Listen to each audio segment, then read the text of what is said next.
All right. Well, hello, everybody, and welcome to Doctors for the Environment Australia's After Hours webinar this evening, looking at plastics and human health. My name is Kate Wiley, and it's my great pleasure to introduce to you Dr. Mitch Hickson, who will be presenting his talk this evening. Hi, Mitch. How are you going? Good, thanks. Sorry, I just moved the slides. Yeah, thanks, Kate, and I'm doing well. Thank you.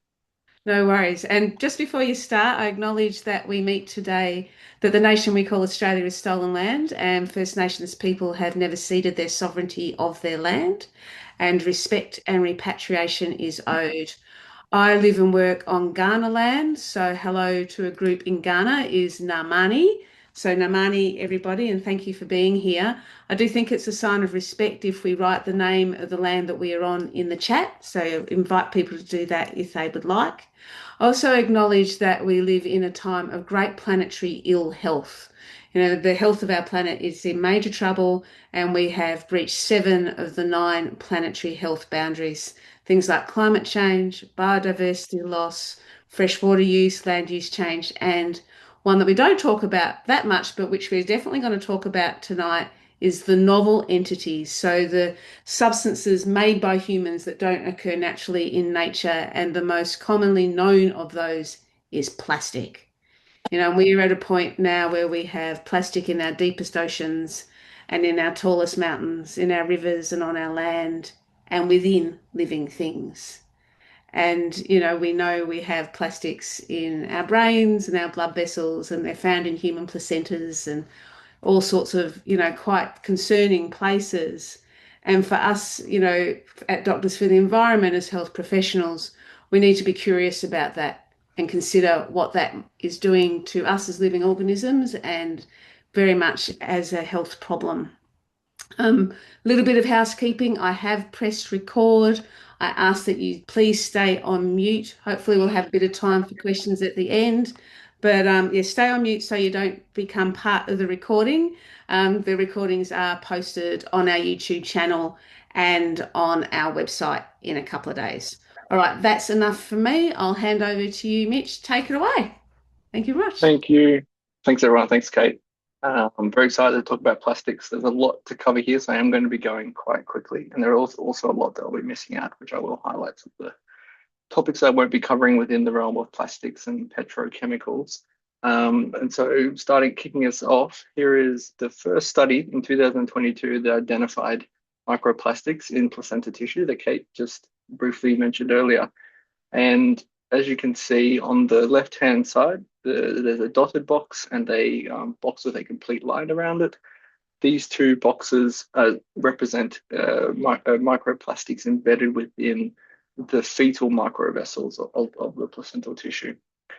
And the boxes on B and C over on this side represent the zoomed up in of the dotted one, and D and E are the box down here on the bottom left-hand side, just a closer look at those microplastics that were embedded within that placental tissue. So from the moment we're conceived to the moment we'll die, we're being exposed to microplastics continuously now. As some have deemed the Anthropocene, and when did that begin? Some have also coined the term the Plasticine, and we are definitely within that phase well and truly. So welcome to the Plasticine, everybody. The contents we'll be going over, so we'll do a bit of a basics history on plastics and what it is. We'll go over some of the health consequences of microplastics, which is a bit of an emerging field, and we'll talk about PFAS as a microplastic additive or a chemical within the sort of plastic realm or the petrochemical realm. We'll cover some of the scale, cost, equity of the problem. We'll look at solutions and what are the current proposed solutions that are being implemented. And I'll have a chat where I think we need to go to from here. As you can see, there's a ton that I'm leaving out of this talk, and Kate also just added another one, which is plastics' contribution to transgressing planetary boundaries as a novel entities that you mentioned earlier. So there's a lot of topics that we're going to be covering, and big ones like climate change, the environmental effects of plastics, all sorts of other effects of petrochemicals, because this includes things like fertilizers and many other chemicals, detergents and such that we use, as well as many solutions like bioplastics and chemical recycling. We won't be covering, but it'd be great to do talks on those down the track if this is well received and if people are interested.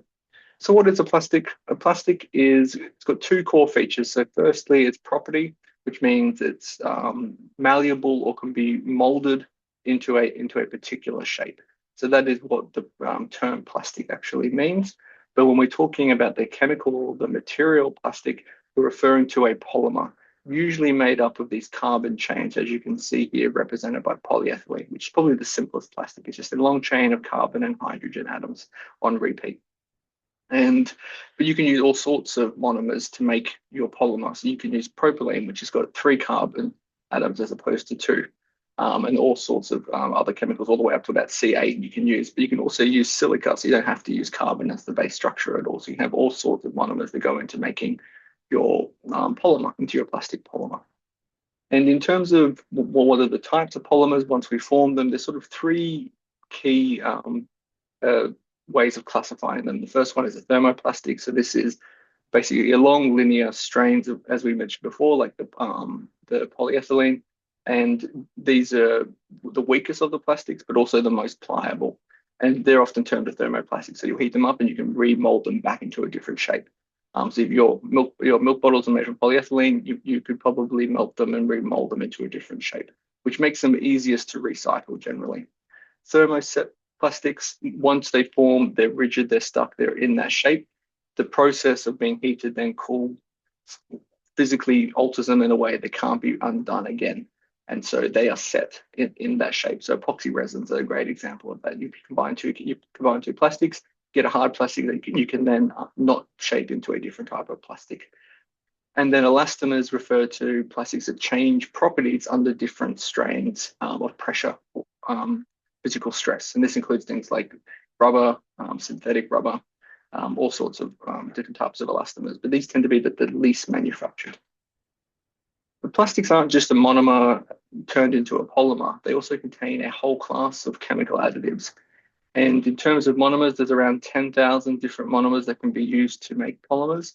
But in terms of the chemical additives, we're aware of 16,000, but there's probably a lot more that get added into the final plastic product. So huge. This is the iceberg. If the monomers are the tip, your plastic additives are the base.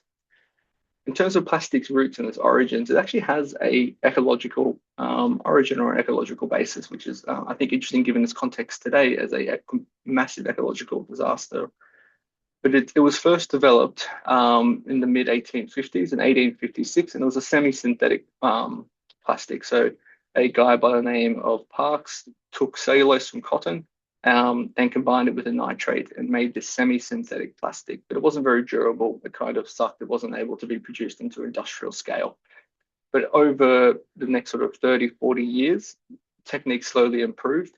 And then in the late 1890s, 1896 to be specific, was when it was camphor, another chemical was added to it, and it made a much more durable plastic, a plastic that was less brittle and also could be escalated to industrial scales.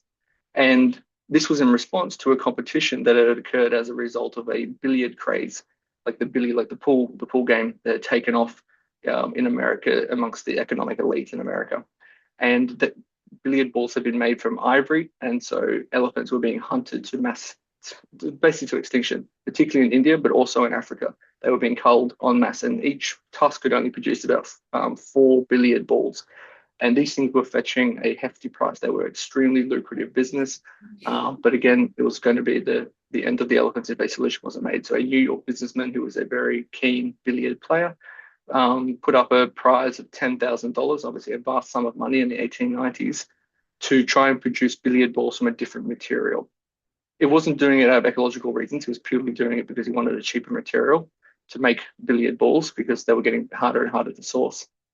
And so a guy of the name of John Hyatt developed taking Parkes's semi-synthetic plastic and improved on it. And then here we have the first industrial scale plastic.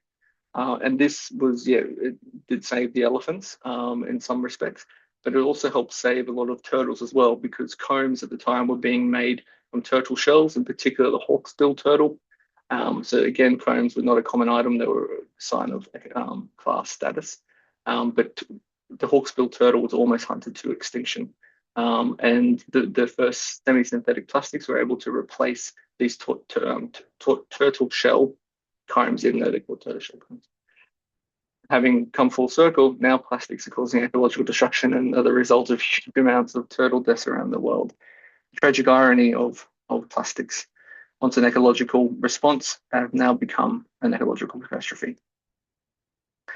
But it wasn't until 1907 that we got the first fully synthetic plastic. And the importance of that is semi-synthetic means you were still reliant on nature, you're still reliant on cellulose coming in to make your plastic materials. By becoming fully synthetic, you were no longer bound by the constraints of nature and you could manufacture the stuff en masse. So in 1907, we get Bakelite, which is made from the waste from coal. And just like plastic today, which is a waste product of the gas and petroleum industry, ethylene was an undesirable product. Bakelite was also made from the waste products of coal. And this enabled many products that have been unavailable to many consumers up until this period. So radios, telephones, all sorts of products that weren't available for the lower classes were now all of a sudden available. But Bakelite was made to last. It was made to be permanent, and it quickly saturated the market. This was not a throwaway item. You had Bakelite for life. And as you know, there's still a lot of Bakelite items around to this day. But it wasn't until the World War II, like a lot of things, that it really took off. There was a huge amount of investment and exploration and innovation in the plastic sector as a result of the war. And we saw all sorts of materials being developed in World War II. As a result of all of this investment, particularly from the government. So the US government alone was investing billions of dollars. They basically established all of the petrochemical factories in America at the time. The private industry was very small, very nascent at the time. And it was really a government-led project, now inventing things like Perspex, which is, as you can see here, was used in aeroplanes because it didn't shatter under certain pressures or when it was shot at. So it was much, much safer for the pilots.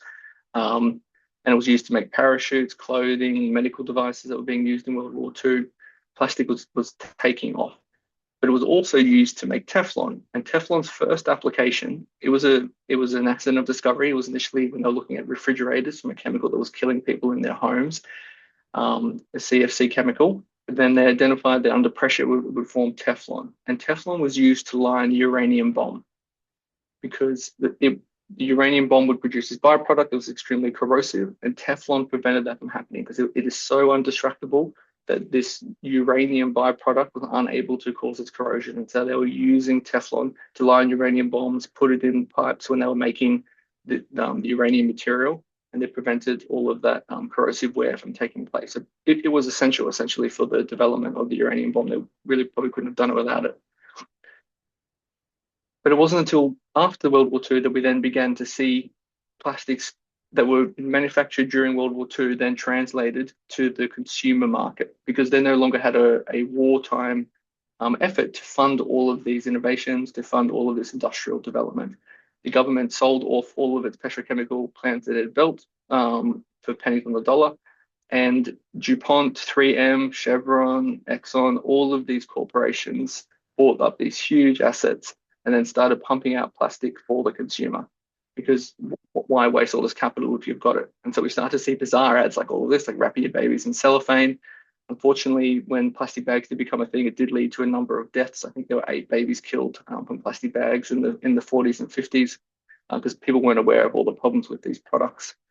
But they also started to shift into making everything disposable. And a famous executive from one of the plastic corporations had said at a meeting or a conference with other plastic executives that your profit, the money, our industry depends on the trash can in getting people to put their plastic waste into the bin. Transitioning from Bakelite, which had been a product that was made to last, a product that had been made to last a consumer's entire lifetime, to a product that was to be used once and then discarded. So more and more plastic could be made because this stuff is dirt cheap. Plastic is a petrochemical byproduct. It's a waste product. They used to burn it, they used to flare it. When you see those flares coming from the stacks, a lot of that used to be ethane or ethylene that was used to make a lot of plastic. So they wanted to offload this stuff as much as possible, and they wanted to encourage consumers to throw out their plastic waste and buy more of it. However, people have been brought up during World War II. They were used to mending and make do. It was a culture of thrift. It was a culture of reuse. It wasn't a culture of disposability, of consumerism. And so they had to manufacture this. So when we talk about consumer demand, it is a myth. Plastic was forced by consumers onto people. It wasn't demanded by the people. It was consumers forcing their products onto people and trying to shift the cultural norms. And probably the most egregious ad of all is this 1955 ad in Life magazine called Throwaway Living. It's a whole article that they wrote about plastic disposability and how amazing this would be for women and how it would liberate people. I think I've highlighted over here, it's a bit small, but 40 hours of work a week could be saved as a result of all of these throwaway products that we could now use instead of our kitchen cutlery and washing up. And so this was really being manufactured. But it took a long time for this to become, almost took an entire generation for this to become the norm. Plastic bags were heavily resisted by consumers. They really didn't become an established thing until the 70s, even 80s. So it took decades of pushing to get people to finally accept single-use plastics of disposability. And this is how we get to the situation we're in today. So as you can see, back in 1945, plastics were being made about 2 million tons, so really small quantities. And this is keeping in mind that plastic also quadrupled during the war years in production. It was each time of mass escalation of plastic production. So quadrupling of plastic production. So you can imagine how small plastic was produced prior to that. Back in Bakelite days, we're talking about very small amounts of plastic. And it absolutely explodes as they push this stuff onto people. It's not until the 90s that we start to get consumers taking the stuff up more readily. But it is absolutely exploding. And of all the plastic produced, almost all of it exists today. 12% has been incinerated. This is a little bit older data here. It's from 2017. But so it's over 10 billion. It's over 10 million metric tons or 10 billion tons today. So huge sums of waste. Just to give that an idea, 0.2% of plastic waste ends up in the ocean each year. So that's a very small amount. That's still the equivalent of around 10 million metric tons of plastic waste that ends up in the ocean. And of that plastic waste that does end up in the ocean, what was I going? Sorry, I didn't talk to play. Small amount ends up in the ocean. I forget. But as you can see, production is going to exponentially increase as well. So it is taking off, and it is expected to continue to increase. Yes. And in terms of plastic production, means more plastic in the environment. So the more and more plastic we produce means more and more plastic in our ecosystems, in our environment surrounding us. And so this core here was taken in a study that was done in 2019, and it looked at sediment off the coast of California. And it looked back at sediment that went all the way back to 1836 and was looking for the concentrations of plastics, micro and macro, in that various core sediment. And it examined plastic all the way up to the present. And as you can tell, they are able to get all of these little various filaments and granules of plastic out. But most of the plastic, about 86%, was fibers. A lot of that is just washing that's coming out of people's laundries, going into waste water systems, ending up in the ocean. And they tracked that plastic over time. And as they could see, the concentration within the various sediment layers exponentially increased over time. The dots represent each year. There is annual variability. The authors speculated this possibly was due to annual rainfall or variations in climate that would result in skewed data, especially towards the extremes here. But then when they looked at plastic production and this exponential increase in the amount of plastic that they were detecting in the sediment, the dotted line being plastic production, the solid line being plastic in the environment, it tracked very perfectly. So the more plastic we produce, the more plastic ends up in the environment, regardless of time period. Keeping in mind, this is in the post-2000s, so this is in the recycling era as well. The amount of plastic we produce, the amount of plastic in the environment. And with all that plastic, it doesn't go away. It just breaks down into smaller and smaller pieces of plastic, which ends up as microplastics once it's less than 5 millimeters and eventually into nanoplastics. And so the first study looking at microplastics was a study back in 2004. Fascinating little study that was done in the UK.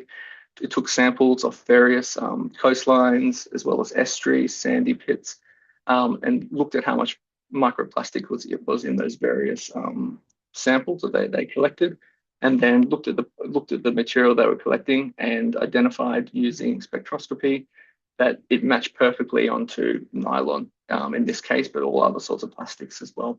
So this is the first confirmation of a microplastic that we have. And they did a neat little thing. They went and got some ocean samples and looked back at those ocean samples and did the same test and identified all of these synthetic polymers that were in the ocean and tracked plastic production in that line. Doesn't track as well as the previous study, but it gives you some insight that as plastic production went up, so did plastic in the environment.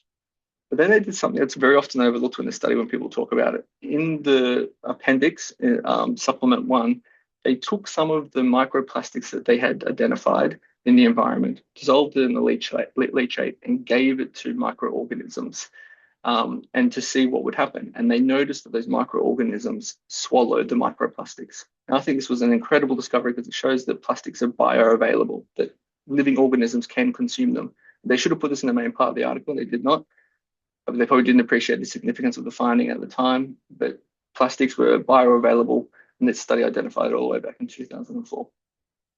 And with increased bioavailability means obviously plastics enter our system. And this is a review article that looks at all the different studies that had identified microplastics in various parts of the body. We won't go through all of them, but essentially, if you could name an organ, microplastics have been found in it.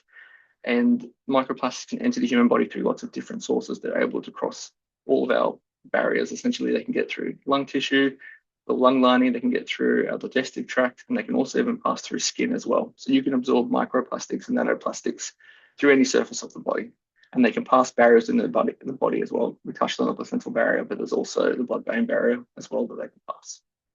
Now, in terms of once those microplastics are in tissue, what are the health effects? And it wasn't until 2024 did we start to get some kernels into this information.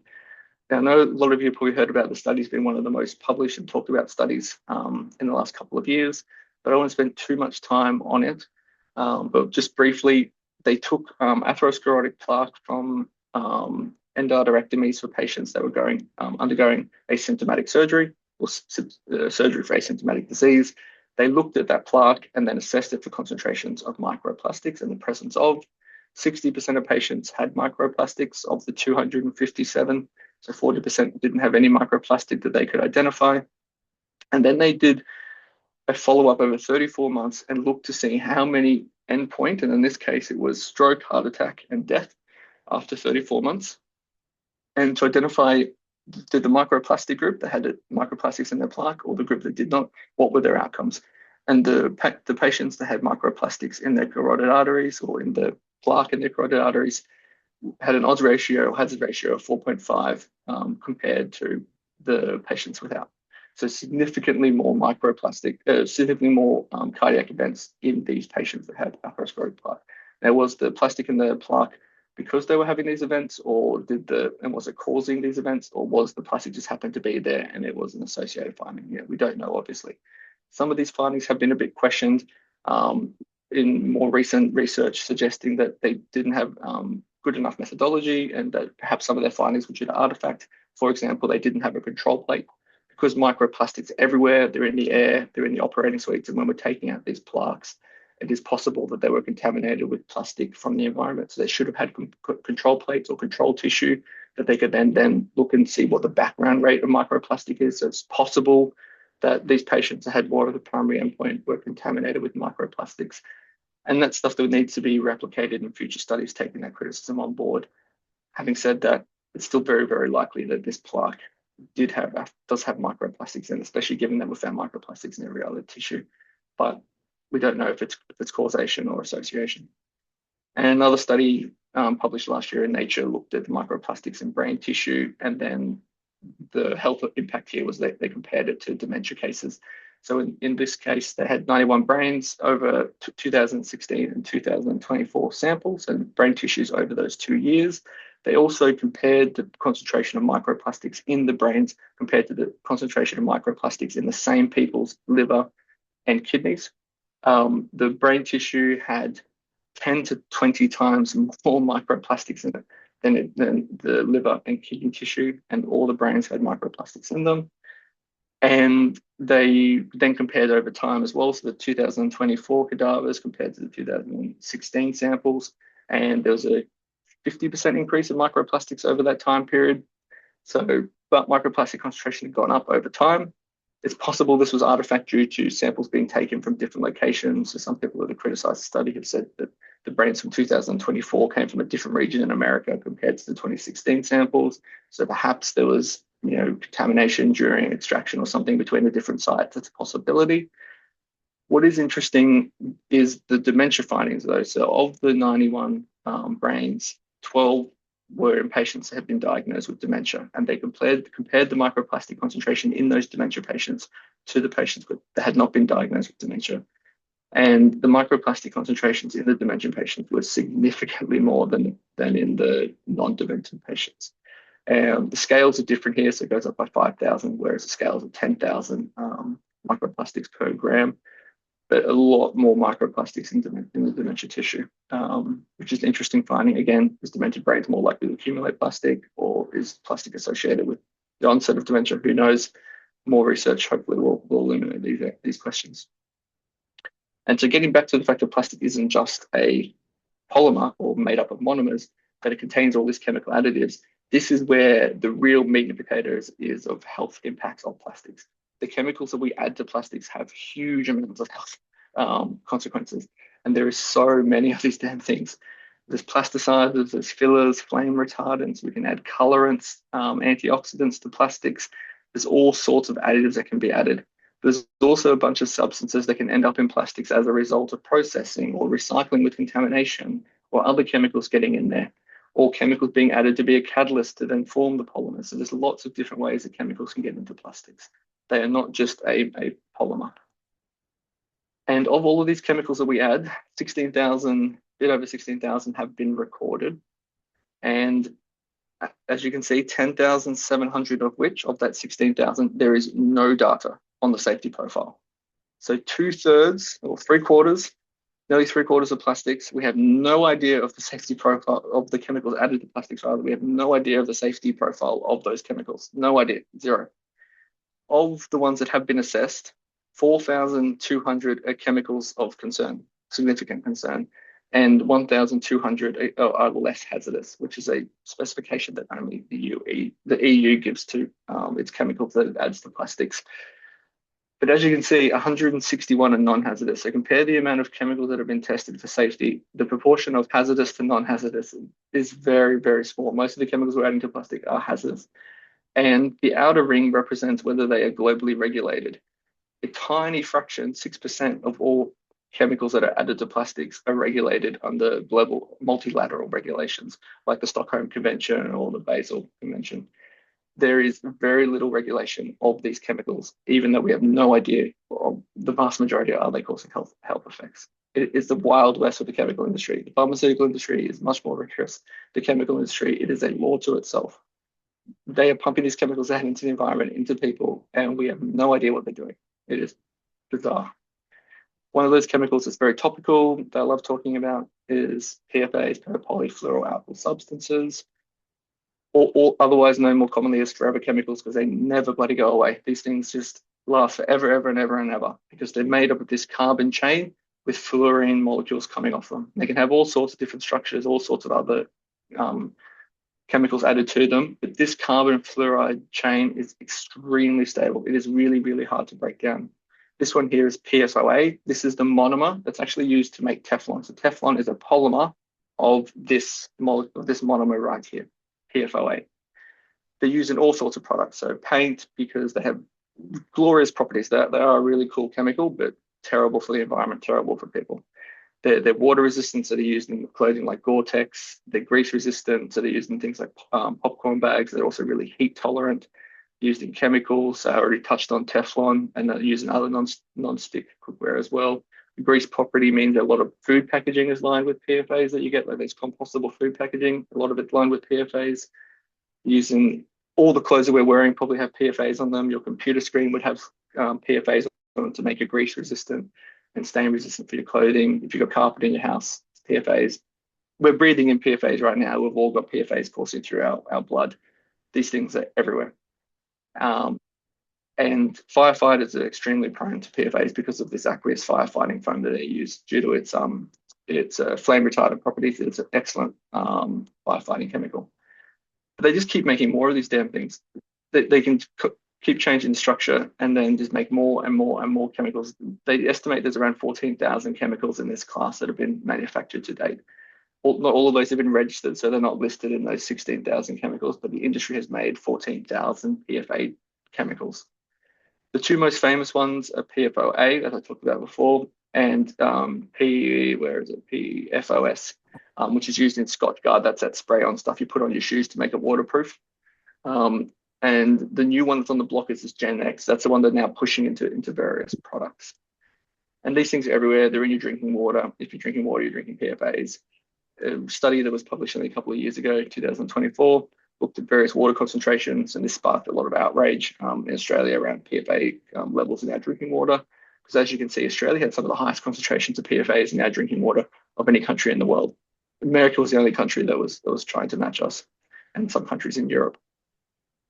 And so all this backlash, there were filter systems put in place to filter out PFAs in water. They were giving water bottles to communities.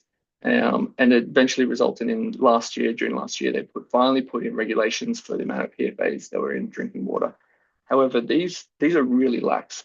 For example, PFOA, this is 50 times higher than the United States of all places tolerates in their drinking water. We have really, really lax regulations. I did go through the most recent testing in New South Wales at the various water sites, and our levels are very low, well and truly below this, but these are still very, very lax standards.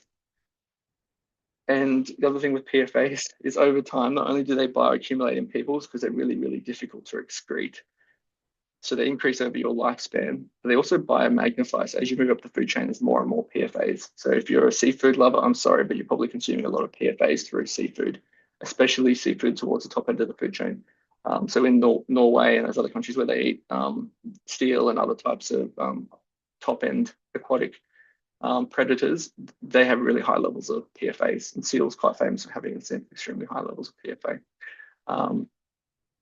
And in Australia, the Australian Bureau of Statistics did a bunch of testing a couple of years ago, so 2022 to 2024, where they sampled a bunch of different types of PFAs in the general population, identified that PFOS, PFOA, and PFHXS has really high concentrations in the general population. So detection rate of almost 100% for PFOS and above 85% for the other two, and the others are a bit less common. So very, very prevalent in the community. And over time, we get to see that bioaccumulation. So this was looking at PFOS in particular of people aged 12 to 75 years of age and over between 2022 and 2024. As you can see, bioaccumulates over time. The light blue is men, the dark blue is women, and orange is overall. And as you can see, over time, the difference between men and women slowly increases and then begins to decrease again. So men have more PFAs in their system than women do, partly because of caloric intake. Men consume more PFAs, but also because once women start menstruating and having babies, so at the reproductive age here is where we're seeing this, when you're menstruating, you're getting rid of PFAs, but also when you're breastfeeding and when you're pregnant, you pass PFAs on to the baby through those processes. So that lowers the serum concentration of PFAs in women compared to men during those life years because they're passing it on to the bub. And with that menstruation component, that also reveals the study with firefighters. So I said before, they have really high levels of PFAs, and they noticed that firefighters who gave blood had significantly lower concentrations of PFAs than firefighters who didn't donate blood, because they were getting rid of all of those PFAs through the donation process. So yeah, they've identified PFAs in the cord blood tissue, as you would expect, I just alluded to. And here's a study that looked at PFOA concentration in breast milk. The dark gray bars is bottle formula. So that's PFOA from drinking water that's being mixed to make the formula milk. And then they compared that to breast milk, and breast milk had slightly more PFOAs than the bottled water did. So it's in higher concentration in breast milk than it was in the bottle formula. And in terms of health effects of PFAs, now all the health effects they're small, they're not hugely significant. Having said that, if you do have very high levels of PFAs, then the risks of kidney cancer and testicular cancer were quite high. So in the groups that were sort of in the 95 percentile concentration, their risks of those two cancers were about, I think it was 2 for testicular and 4 for kidney odds ratio. So it's quite significant. But across all ages, there is various health effects, especially thyroid and development, so uterine growth restriction, preterm birth in babies.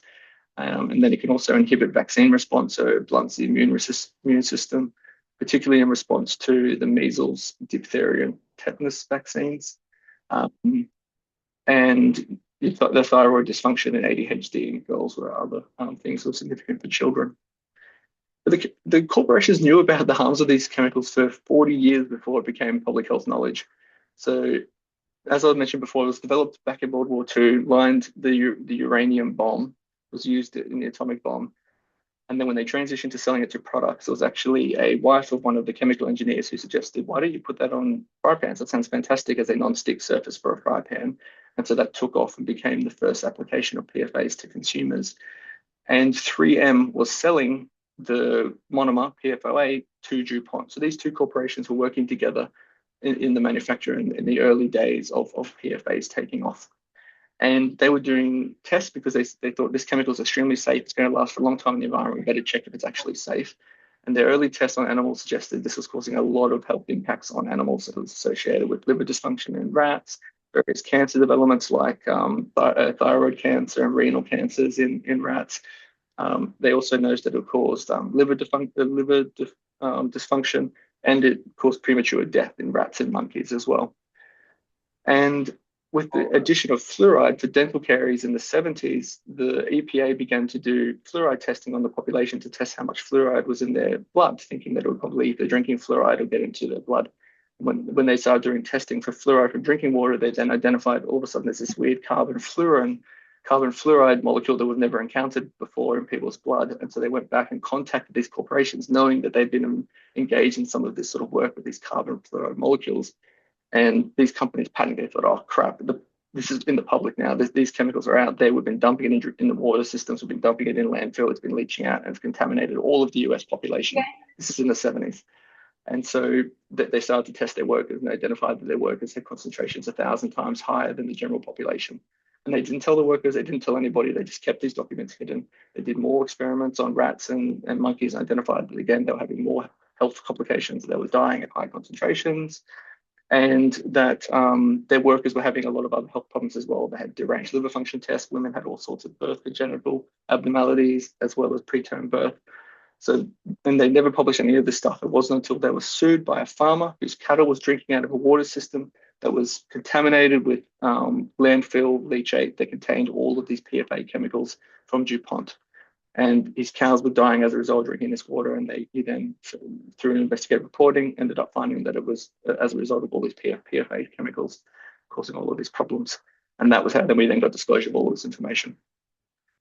And so just like that lawsuit, the Australian government has sued 3M for $2 billion as a result of damages because they said that they withheld the results of their own testing because they were selling firefighting foam to the Defence Force, to the firefighting services. And so they are suing them for $2 billion of damage, a very meek sum in my opinion. And this is not for the health costs of PFAs. This is purely just for cleanup costs. And this comes after a suite of lawsuits that have been filed from the public against the government because they have been contaminated as a result of defence apparatuses being close to their homes. In particular, when was it? 2023, 3 years ago, there was a $212 million settlement for people in Williamtown and Katherine. And more recently, there was also a settlement for 7 districts across Australia that were contaminated. It's a very small amount of money. 30,000 claimants, 132 million. It's an average of about $4,000. This is tiny amounts of money for people that have got these chemicals in their body for the rest of their lives. And as one person said from one of these communities, I think they've gotten away with murder. And it sparked a lot of outrage against all these defence systems. As example by this photo from the Four Corners report, our PFA contaminated blood is on your hands. And that's a message to the Defence Force. And as I had mentioned earlier, they just keep making more and more of these chemicals as we regulate them. So PFOS and PFOA have been banned under the Stockholm Convention for manufacturing and importation, except for medical usages. That's an exception that applies in Australia, so we can still import those 2 extremely toxic chemicals if they're used in therapeutics, let's say drugs or devices in people. But what they do instead is they just manufacture different types, and there's no data on the other various types. As I said, there's 14,000 of these chemicals, and there's only regulations globally for 3 and 2 in Australia for banning. So yeah, extremely lackluster. And one person described as PFA whack-a-mole. You find out that one's toxic and more just keep popping up. Or you could also compare it to like a Hydra head. They just keep popping up as you regulate these things and identify that they've got health harms. And mind you, there's been a 40-year lag in public health data to identify that they did cause health harms. And so the societal costs of these things are enormous. This study from ChemSec, in 1 year alone, they estimated it was 16 trillion euros in societal costs. So that's healthcare costs, that's cleanup costs. And the more these things are produced, the more this cost is going to rise. And the longer these things exist in the environment, the more health impacts are going to be. So this cost is going to amplify over time. It's going to increase exponentially. Meanwhile, they only produce in revenue, this is not even profit, this is just revenue, 26 billion euros, a tiny fraction of the societal costs. If it wasn't corporations taking the profit and this was society, we would say, no, this isn't worth it.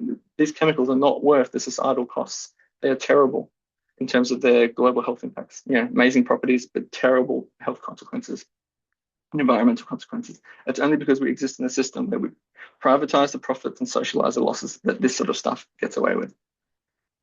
And that's just PFAs. If we then look at plastics, so World Wildlife Fund published a recent report that looked at the societal costs of plastics. This is in billions on the graph here. So $370 billion in market revenue. And then these are all the costs. And they looked at the managed waste costs, like managing recycling plants or landfills, the ecosystems cost, and it's only marine environment, it's not terrestrial environments, its contribution to climate change, and the total lifetime cost. So all these 3 things combined was $3.7 trillion in 1 year. That was the cost of plastics for just 3 billion. So first $370 billion in revenue. So this is very, very similar to the PFA story. And if we take into effect that they were only measuring quantifiable elements in this study, so that's like greenhouse gases that they could measure, waste management systems that they could monitor, and unmanaged waste was just the stuff that was accumulating in water and the effect it was having on fishing and tourism. This didn't include all the pollution of microplastics on terrestrial, like agriculture, or on terrestrial ecosystems or inland water systems. This didn't factor in any of the health costs. So this 3.7 trillion doesn't include any of the health costs of plastics. And doesn't include all of the greenhouse gases from unmanaged waste. So, open fires that communities do, particularly in the global south, to manage all of the plastic waste. And so with all of this plastic manufacturing, we have what's called sacrifice zones or harm concentration. So there are particular areas that we concentrate all of the harms of these products. And I usually get quite upset talking about this one in the next story as well. So this is the Mississippi River in Louisiana of America, and it's called Cancer Alley or Death Alley. So this is also known as a plantation region. So this is a community of very impoverished people, African-American population predominantly. And there's a huge number, there's 200 chemical plants across this river system. And they produce all of these chemicals, pump them out into the atmosphere. So the particulate matter here is 150 times the recommended safety level for the rest of the United States. And there's huge amounts of these petrochemicals in their drinking water, in their soil.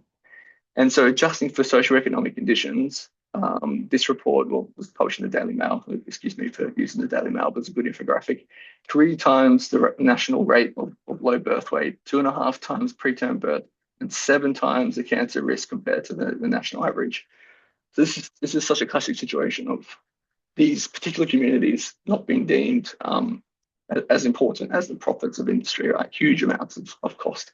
And this is what these petrochemical plants look like. They are massive apparatuses, and they're always on water systems, so they can dump their toxic waste, which they would deny that they do, into the river systems. And in terms of other sacrifice zones, we have the global south, and we also have the workforce we don't really talk about. So we export huge amounts of plastic waste. In Australia, we have what's called waste recovery of plastic waste, and we recover about 14% of all the plastic waste that we use in Australia, which is slightly higher than the global average. And we export 30% of our plastic waste to overseas countries. Now, we don't disclose it very openly. I had to go and hunt down on the website and find the Excel spreadsheet that lists all of the countries we export our waste to. And predominantly, it's Thailand, it's Malaysia, it's Indonesia, and it's India. I should write a report on this because I haven't seen it published anywhere else. But we are exporting most of our waste to developing countries, not to other developed countries that have the infrastructure. So we're exporting to countries like India and Indonesia, where they burn this plastic waste because they have nowhere else to get rid of it. to make tofu, and it produces what's called toxic tofu.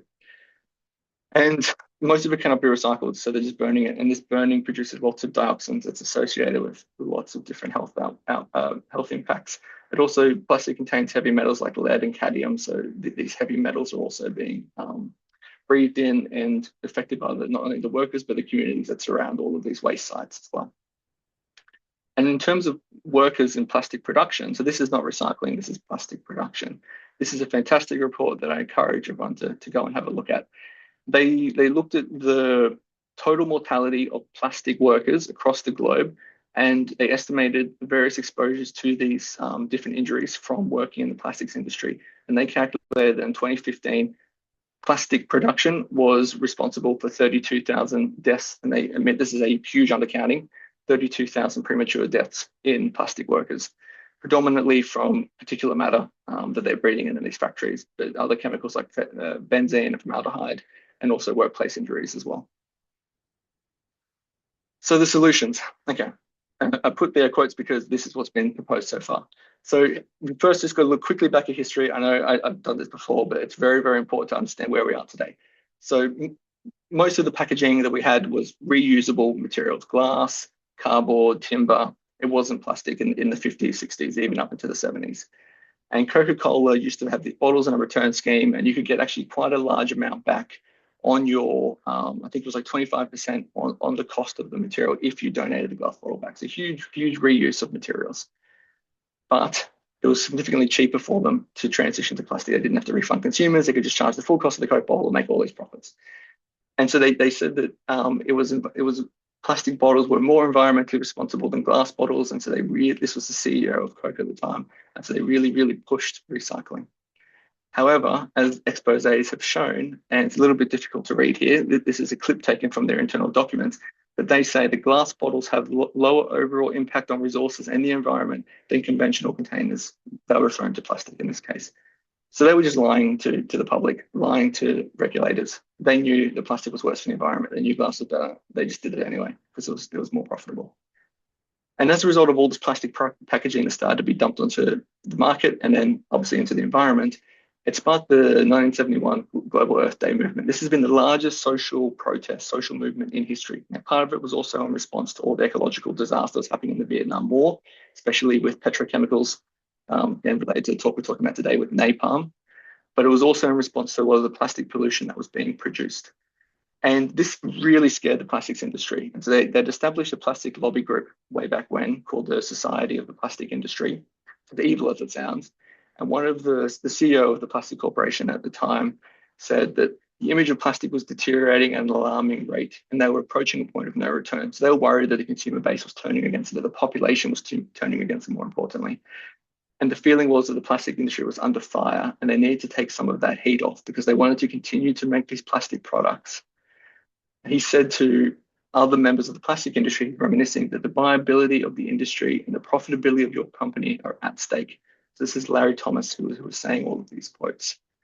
And hence they launched all of these various organizations. And the most successful one was Keep America Beautiful. There was also Keep Australia Beautiful that came 2 years later.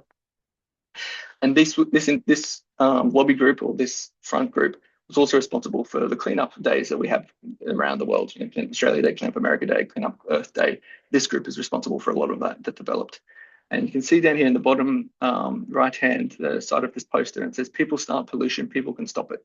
But obviously we know this is a myth, right? We've gone through the history of how plastics were forced onto consumers, how they manufactured plastic packaging despite the touting its environmental benefits when it wasn't. Corporations make pollution, not people. The people making plastic make the pollution, not people. And then they started to push recycling when there was more outrage at all this plastic pollution. So recycling was beginning to develop in the 80s. And because all those cleanup days weren't doing anything. And if the public thinks that recycling is working, then they're not going to be as concerned about the environment. Larry Thomas, the guy I just mentioned earlier, said. He told NPR, and this is from a leaked document. There is serious doubt that it can ever be made viable on an economic basis. They knew back then that plastic wasn't a viable business model. It's less profitable than making plastic from scratch. Remember, plastic is a waste product of the petrochemical industry. They knew this stuff wasn't going to work. They knew it wasn't viable. They knew it was going to be a sham. but they didn't care. This was just to make people think that plastic recycling was going to reduce waste. You put that little thing in the recycling bin, put a little bit of plastic, and you go, yep, great, it's going off into the recycling. It's going to be turned back into a plastic product. You don't have to think about the ecological impact that the product that you've just put in the bin is actually going to have. That's going to last for hundreds, probably thousands of years in some form or another in the environment, whether it's in landfill or leaks into an ocean or terrestrial environment, or eventually into humans or animals. We don't have to think about any of that because it's being recycled. And this was intentional all along. And people were getting upset that most of the products that was deemed recyclable, most of the plastic, sorry, wasn't actually recyclable. And so then they developed the resin identification code in 1988. So we're getting pretty recent now. And they intentionally designed it to look like the normal recycling code because this wasn't copyrighted, it wasn't patented, it was in the public domain, so they could copy it. And so they developed the resin identification code. And they came up with these 7 different symbols. You'll see them on plastic products. Really, the only one that can be made viable is PET. That is about 20–30% more expensive than producing it from virgin plastic. So it's not huge amounts of expensive. And you can theoretically turn it back into PET again. However, most of it gets downcycled into a waste product because essentially recycling isn't reusing. You're not going, people think about the circular economy. It's not circular. This is just a spiral linear economy. You're just slightly delaying its deposition into the environment.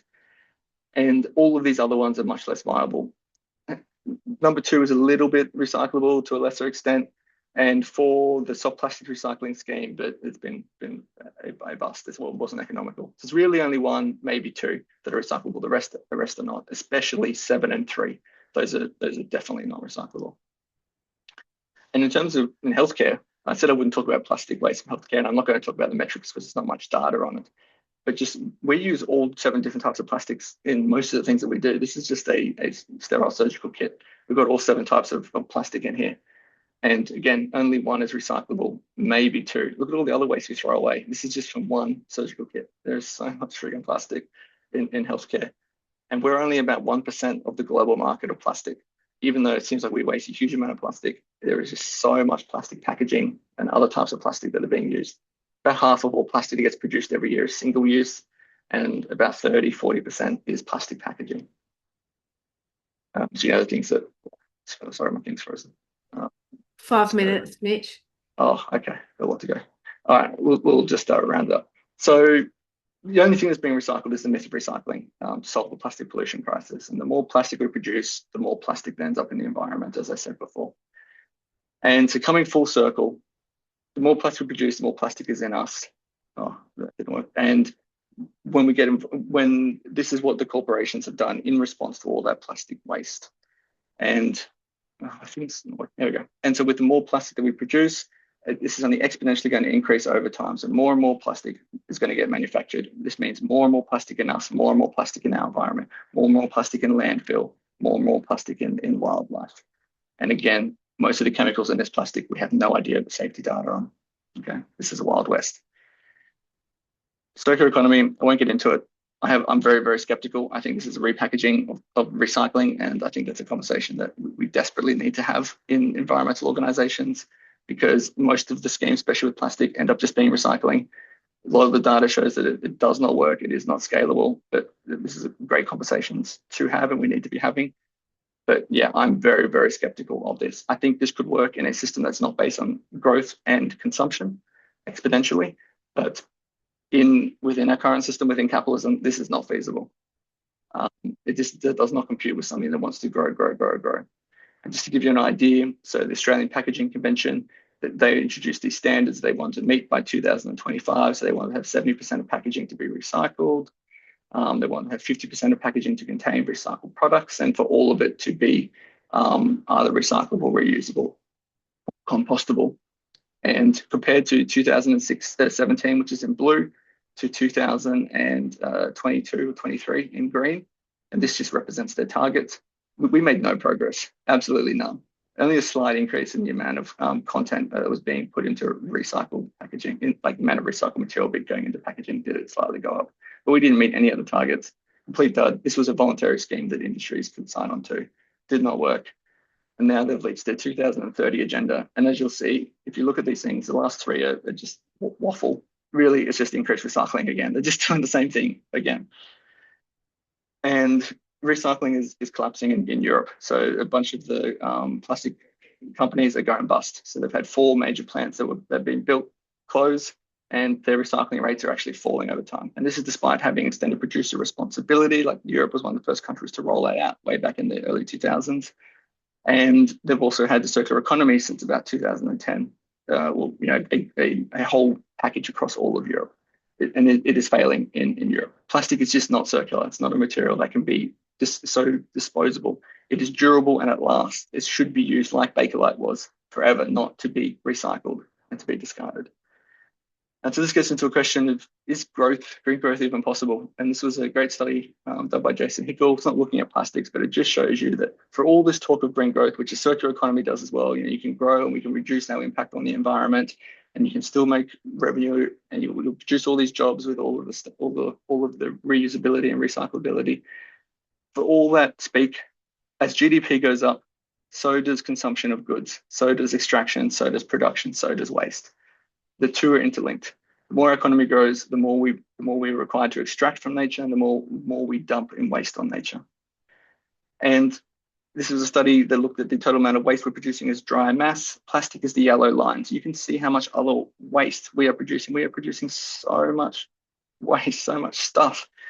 There's now more plastic than dry biomass of animals, and there's now more matter that we have built, infrastructure we have built, and materials that are man-made than all existing living animals. There is so much man-made stuff on the planet now. There's more than all animal and plant life combined. And plastic industries just want to exponentially increase. Plastic is the light blue graph here. These are the other chemicals of production. This just shows growth over time, not total production, but growth. Plastic is growing exponentially faster than the other industries because it's a waste product. It's dirt cheap for them to make, and they make money from it. It's extremely profitable. As they say here, that they expect they're making 720 billion, which is larger than a lot of estimates, but they expect to make over $1 trillion by 2034. So these guys just want to pump more and more plastic because there is a lot of money to be made here. And as we know, plastic is everywhere, and the companies just want to produce more of it. And so, as Greta Thunberg said, we're at the beginning of a mass extinction, and all you talk about is money and fairy tales of internal economic growth. How dare you? I think that's extremely important. We should be reflecting on today, because all they want to do is make more and more of this stuff. And just going back to the circular economy, Greenpeace again in 2022 gave an update saying it was flat. In response to a lot of criticism, the Ellen MacArthur Foundation has changed their global agenda. They've included more reusability focus and more focus on reuse, focusing less on recycling. And all I want to highlight here is, as you can see, as a result of this agenda, only 11% of plastic producers have signed on. They had way more enthusiasm back when it was all about recycling. Now that she's talking about reuse, they're not on board. This was always been corporate capture. This was always about cleaning up their image because recycling had gained a bad reputation, and so they had co-opted this. And the moment it's being changed, they're all of a sudden shifting tune. And Alliance to End Plastic Waste is basically like a reincarnation of that society of the plastic industry that I talked about earlier, with all those infamous quotes about recycling. So this is what they're talking about, the circular economy. They're promoting it. And these are all the corporations that have signed on to that are party to this organization. And as you can see, a lot of them are responsible, like Shell, Exxon's on here somewhere. So is Dow. All these companies are responsible for the plastic crisis that we're in. And so this is all just part of a broader corporate playbook, right? Where you co-opt the solutions, you produce all of these harmful chemicals, you deny, you attack the researchers, you attack the scientists. They started doing this at the plastics treaties, where the scientists will talk about the implications on the environmental health effects. And the lobby groups, which outnumber governments and scientists combined at the plastics treaties, will attack the scientists, will try and put them down, discredit them. They did the same thing. BP, British Petroleum, did the same thing with big oil, with carbon footprints. They also shifted it to making it about consumer responsibility, not corporate responsibility. So what's your carbon footprint? How much plastic do you use? And this is all part of basically the conflict between public health and corporations. The big tobacco, big agriculture, big food in this case, that they create these merchants of doubt. This is a great book that goes through some of their tactics, but yeah, terrible effects. So the system is what it does. It's not what it claims to do, but it's what it does. And so we need system change, not climate change. We need to fundamentally change the system. We need to identify that the system is what is driving all of this, that all of this behavior across all of these corporations isn't some aberration. The fact that these corporations do all of this, like tetraethyl lead all the way back in the 1900s when they could have just put ethanol in their fuel to stop engine knocking, but they put lead in, which led to all of this lead poisoning around the world because they could patent lead and it was more profitable. Mm. We understand that this is an industry thing. This is a system built on profit and growth. And so just going full circle, we're back to at the start, when this ball was developed as a response to ecological crisis, we've now created a crisis of ourselves. These were the tusks that were being hunted for the elephants to make the balls. And as a response to capitalist crisis, the environmental crisis is a capitalist crisis. Absolutely. We might have to wrap it up there, Mitch. Thank you Cool. very much. Really dense and rich topic, and obviously, I think everybody's been sitting there going, "Oh my God, oh my God, oh my God, how full on!" And obviously the parallels that that's like everyone can do that virtual React clapping thing. I think that's always quite fun because I'd like to see that. Um, I'm aware, audience, that we are at time, and so if people want to, go and do their normal life, that is also fine and feel free to. But we do have a few questions in the chat, Mitch, that I wouldn't mind asking you if that's Mm, okay. yeah, Um, sure. there is, there is one from Cassandra. Just can you talk a little bit about endocrine disruption? Like, give us just a couple of keynotes about that. Yeah, sure. So endocrine disruption chemicals are one of the plastic additives that we use, and they're essentially an exogenous chemical that affects the hormonal system. And so the main ones is BPAs or bisphenol pentyl. Forget what the A stands for, but there's a huge class of those chemicals, and they're added to make plastic more rigid and tougher and more durable. Um, so that was added to things like milk bottles, Mm, and so that's an estrogen mimicker. So that's one of the hormonal effects of that. Phthalates, which Kate and I were talking just before we started, phthalate is actually added to blood transfusion bags to make them more flexible and so they don't tear. And that's yeah. obviously leaching into the transfusion. So yeah, these are these exogenous chemicals that has thyroid-like effects. And what about like insulin resistance? Yeah, so it's a bit complicated because a lot of these different chemicals have various metabolic effects. Like PFAs have insulin resistance, hypertension, and cardiovascular effects. So does phthalates, so do BPAs. There's a Mm. huge amount of overlap. And yeah, I don't know. I don't think we know the mechanism for a lot of that yet, very Yeah, frankly. I was quite struck that a lot of the research seems quite recent, and that Mm, it feels like this is quite the emerging field, and we might do this talk in a similar thing in 5 years or 10 years, and we'd have a lot more data to kind of look at. mm. A couple more questions that I would like to ask you. I won't ask you the one is of how do we get rid of evil in this world, because I feel like we don't know I think that's a bit of a rhetorical question. But what about things like plant-based polymers, so the plantics? Is there much Mm. sort of, I didn't cover bioplastics. One, because to be honest, they're largely irrelevant. They're less than 1% of all plastics that are made. So 99, over 99% are made from petrochemicals or oil. yeah, But they're not really different to plastics because plastic is just a monomer turned into a polymer. You can get that carbon chain from plants or you can get it from oil. okay, Great solution in when if we can get over this ecological crisis, fantastic. That could be a way that we could use plants or we could use plastic sustainably in the future, especially if we make them not single use and durable and long lasting. Then we could make medical products. So yeah, like if I'm being utopian and thinking about a future society, then I think plastics are an incredible product. They're so useful. They revolutionize medicine. They're essential yeah, really to our society today. I think bioplastics would be a possible sustainable way of making them in the future. But right now, they're yes. not the solution to that curbing production. And like there's another question here about biologically friendly plastics, and I suppose that sort of extends that same idea that if we choose to, we could. It's just a matter of Mm, that's not the pathway we're going from.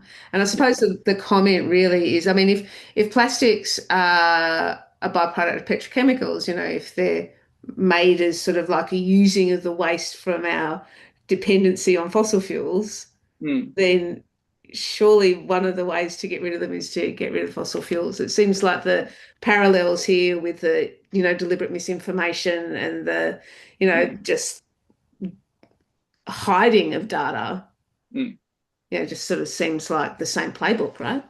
Yeah, it is. It's exactly the same as the tobacco, exactly the same as big oil back in the 40s and 50s and 60s when they identified climate change was real and they didn't publish the data and raise the platforms of their offshore or You orphan see, it.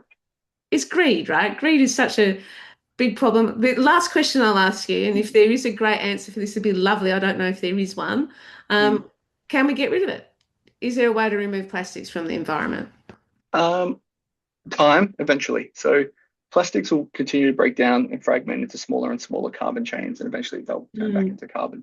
So eventually plastics will go largely. Obviously, there'll be plastics in the fossil record, but plastics will eventually disappear largely from the environment if we stop producing them now.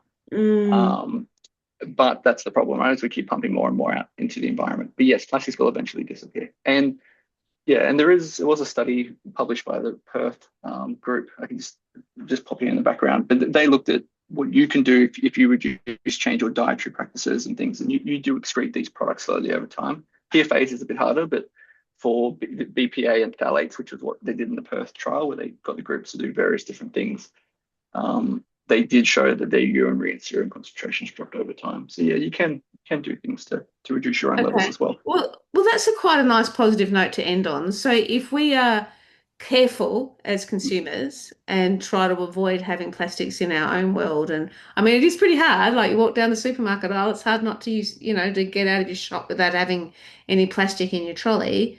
But, if we, like go to Whole Foods or, try and avoid them as much as we can, Yeah, that's a positive for us.